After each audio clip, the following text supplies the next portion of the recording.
Hola, ¿qué tal? ¿Cómo estás? Seguramente has escuchado de la Revolución Mexicana y que esta se conmemora el 20 de noviembre de cada año. Pero, ¿sabes qué es? Aquí te voy a platicar en qué consistió.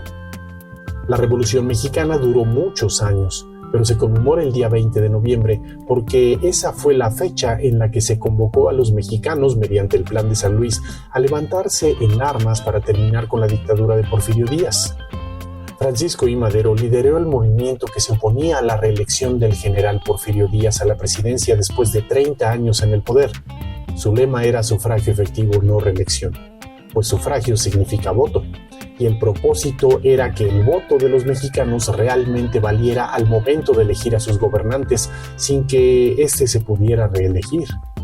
Mediante el manifiesto del Plan de San Luis, Madero convocaba a establecer elecciones libres y democráticas y se comprometía a restituir a los campesinos las tierras que ellos trabajaban, pero que hasta entonces pertenecían a los dueños de las haciendas.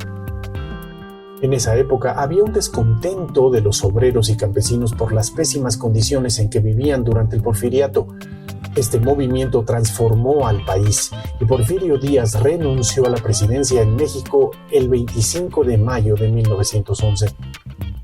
Francisco I. Madero fue electo como presidente de México en las elecciones de 1911, pero en el país había otros grupos descontentos con los resultados, guiados por personajes como Emiliano Zapata, líder de las tropas del sur, quien defendía que la tierra es para quien la trabaja. A través del Plan de Ayala del 28 de noviembre de 1911, Zapata desconocía el gobierno de Madero.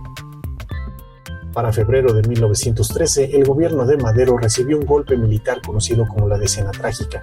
Al final de ese mes, junto al vicepresidente José María Pino Suárez, Francisco I. Madero fue asesinado. Victoriano Huerta asumió la presidencia de México, pero provocó aún más descontento, pues no defendió al pueblo mexicano.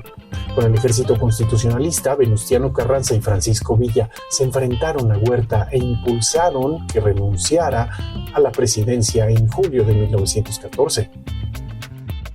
Ante la situación política, económica y social que vivían los mexicanos, Venustiano Carranza, gobernador de Coahuila, Francisco Villa, el comandante de la División del Norte, y Emiliano Zapata, comandante del Ejército Libertador del Sur, lideraban movimientos armados y protestas en todo el país durante varios años más. Para el 5 de febrero de 1917 se promulgó la nueva Constitución Política de los Estados Unidos Mexicanos, que actualizaba la Constitución anterior, la de 1857. Y aunque algunos consideran que la Revolución Mexicana terminó con la promulgación de esta Constitución en 1917, la cual sigue vigente hasta hoy, la lucha social se prolongó más tiempo. Emiliano Zapata fue asesinado en 1919, Venustiano Carranza en 1920 y Francisco Villa en 1923.